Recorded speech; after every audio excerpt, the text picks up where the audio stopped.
Afternoon, it is 4 o'clock. This is Sky News Today with Kamali Melbourne. Your headlines. Vladimir Zelenskyy and Donald Trump wrap up their phone call with the US president declaring a ceasefire is on track. Today there will be a call, very, very short. Everything will happen after the call. More information will be after the call. The UN says a member of staff has been killed in an explosion in a compound in Gaza as the Israeli military announces a new ground operation there. A teenager sentenced to life with a minimum term of 49 years after admitting to killing his mother, his brother and his sister in Luton last year. And on Business Live at 4:30, the high street lender Santander to close 95 branches, 750 jobs are at risk.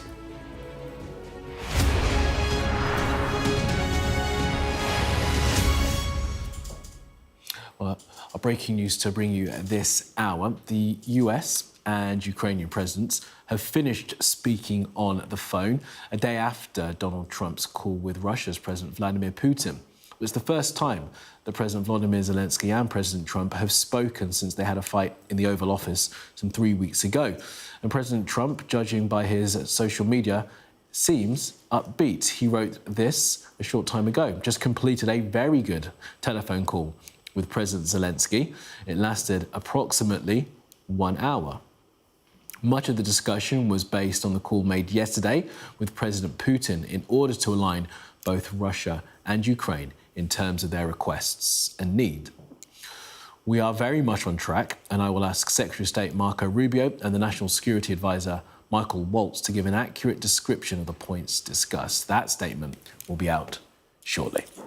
Well, let's bring in our correspondent David Blevins, who's following this for us. So, David, it does seem as if they had a decent phone call, judging by what Trump said. There's no all caps sentences in that Truth Social post, and we wait, I guess, for that statement from Rubio and Waltz. Yes, we await more detail from the Secretary of State, Marco Rubio, and the National Security Advisor, Mike Waltz. We may also hear some more from the President's Press Secretary, Caroline Levitt, when she addresses the press in just under an hour's time. But I think what struck me most from that short post on the President's own social media is that he's describing it as a very good call, in contrast to what was a very bad meeting, of course, in the Oval Office 3 weeks ago between President Trump and Volodymyr Zelenskyy. This is the first time they were speaking since then. The meeting lasted 1 hour. Compare that to the 2.5-hour call between Donald Trump and Vladimir Putin yesterday. He talks about aligning both Russia and Ukraine in terms of their requests and needs. That's roughly translated, I think, as their preconditions. And in the case of Ukraine, we know what those are. They want those security guarantees in order to proceed. And in terms of Moscow, well, I think it was laid down very clearly in their communique issued yesterday after the conversation between President Trump and President Putin, when they really made it clear that they didn't want there to be any further military or intelligence sharing with Ukraine, that they didn't envisage there being any European peacekeeping force on the ground once the war ends. And they also have absolutely no intention of conceding on the issue of Ukraine's membership of NATO. So squaring that circle is going to be very challenging as they head to Saudi Arabia this weekend. But he does say the ceasefire is still on track. And for me, I think it's very telling that the President talked about his Secretary of State and National Security Advisor giving a more accurate description of the meeting in due course, and that he didn't use any capital letters, because he does that very often. So his desire for a more measured tone and for accuracy, I think, indicative of the sensitive stage we're now at in these negotiations. You're right about that. All right, David, for now, thank you for that.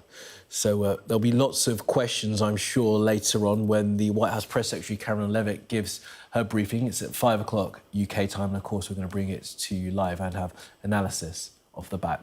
Well, let's speak to Professor Michael Clark, our security and defence analyst, for his thoughts on this. Professor Clark, what do you make of what you've seen President Trump write in that Truth Social post? It's on track, he says. Yeah, well, it's better than some of the alternatives that we might have anticipated. And clearly, when he says that the Secretary of State and the National Security Advisor will give a more detailed readout, he obviously, I mean, as our correspondent was saying, he's obviously more concerned now to get this right in terms of the details. Some very wild things are being said in the last 24 hours and differences in interpretation and so on. And so we head towards Sunday and Steve Witkoff going to Jeddah to see if they can take this forward. And there's obviously very intensive work going on between the White House and the Kremlin over details.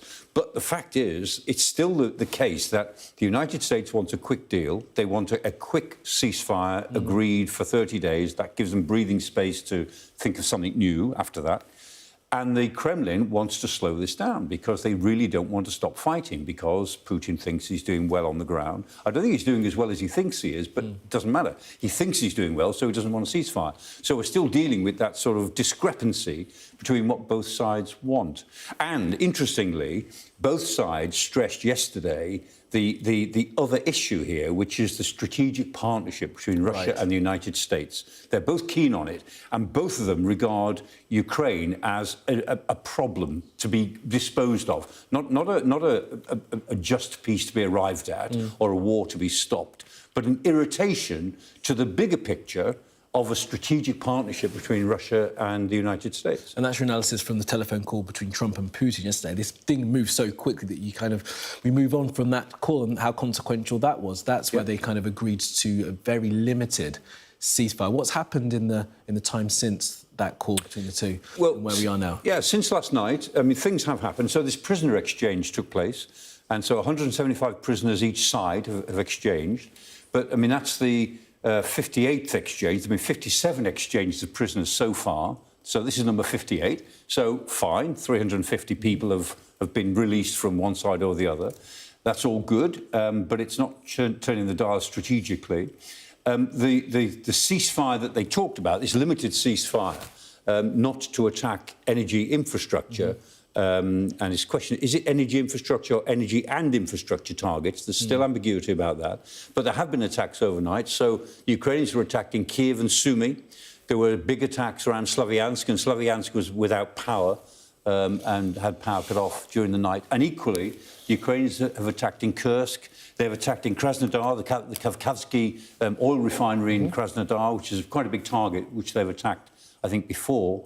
And the Ukrainians have kept on attacking the oil refineries because they're trying to deprive or upset the refining capacity of Russia to produce petrol. And they've been fairly successful in that, which is why this little bit of ceasefire that they've agreed is actually more advantageous to Russia than it is to Ukraine. Right. Ukraine are coming out of the winter and they've got through the worst of it, even though they've lost about 80% of their energy capacity in the short term. The Russians actually need this break more than the Ukrainians do, because they were really suffering from this regular attack on the oil refining areas. So that's where we are with it. But there's lots of critical national infrastructure that might be attacked in Ukraine, lots of energy infrastructure. It's a big country. A lot of it derives from the Dnieper River. And as you'd expect, I mean, there's the Dnieper River running from north to south, divides the country 1/3 to the east and 2/3 to the west. And we've got the Zaporizhia power plant, of course, which is right on the river, the thermal power plant, the Dnipro thermal power plant above it, the Kaniv, the storage power station, the South Ukraine nuclear power plant, almost as big as Zaporizhia, the South Ukraine nuclear power plant, very important, and the Novokakhovka Dam, which the Russians blew over 12 months ago now.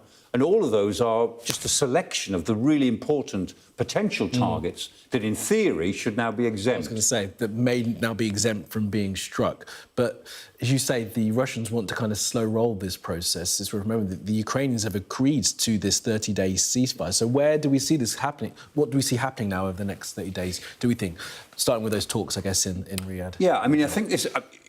In the sense that Zelenskyy has said, look, we've agreed without preconditions. We've agreed, I mean, they've been put in a position where they had to agree, but he said no preconditions. There are all sorts of things that matter to us, and we've said what they are, and I keep saying what they are, and we want security guarantees. But we've agreed tonight, tomorrow, the day after, a 30-day ceasefire starting whenever you agree it.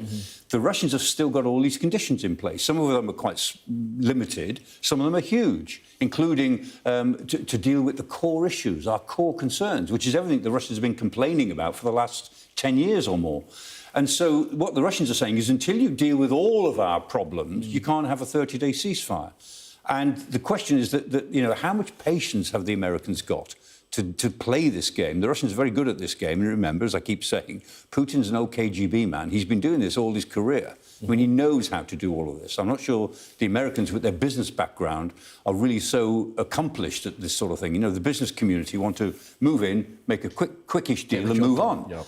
But in political terms, these things can go on for a very long time. And so it's Russia's calculation, Putin's calculation. How long can he needle Trump into more and more concessions? And what will he get? Or will Trump turn on him and say, enough? Well, that was going to be my question. What do you think of the idea that Trump would turn?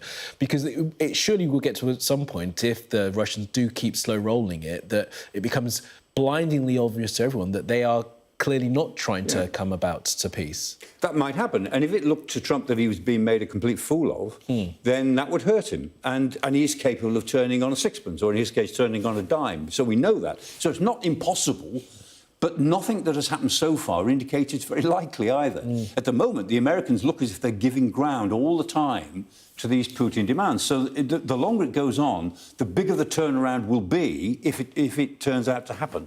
And so we'll see. But there's, I mean, Paul, you know, the man in the middle there with the very determined expression is the one, Zelenskyy, is the one with the least power in all of this. And he is a bystander while this interesting game of psychology and diplomacy goes hand in hand. I mean, one on the left, the psychological master. I mean, Putin is very good at spotting the weaknesses in everyone he deals with and playing on their weaknesses. And for President Trump, he lives in the moment. And all of his politics are about him. He sees power as a personal thing, not as institutional. And he sees relationships as a relationship between him and another leader, him and another person. He personalises all relationships. And the fact is, he likes Putin, he just likes him, and he just dislikes Zelenskyy for all sorts of reasons. Always appreciate your analysis. Professor Clark, thank you for that. We'll speak again tomorrow, I'm sure. Thanks, Professor. Now, to the Middle East, and a UN official has said a member of their staff has been killed in an explosion at a compound in Gaza. The UN says that it happened this morning in Deir al-Balah and that the same compound had been hit by airstrike yesterday. 5 people are thought to have been injured and they've been taken to hospital. You may have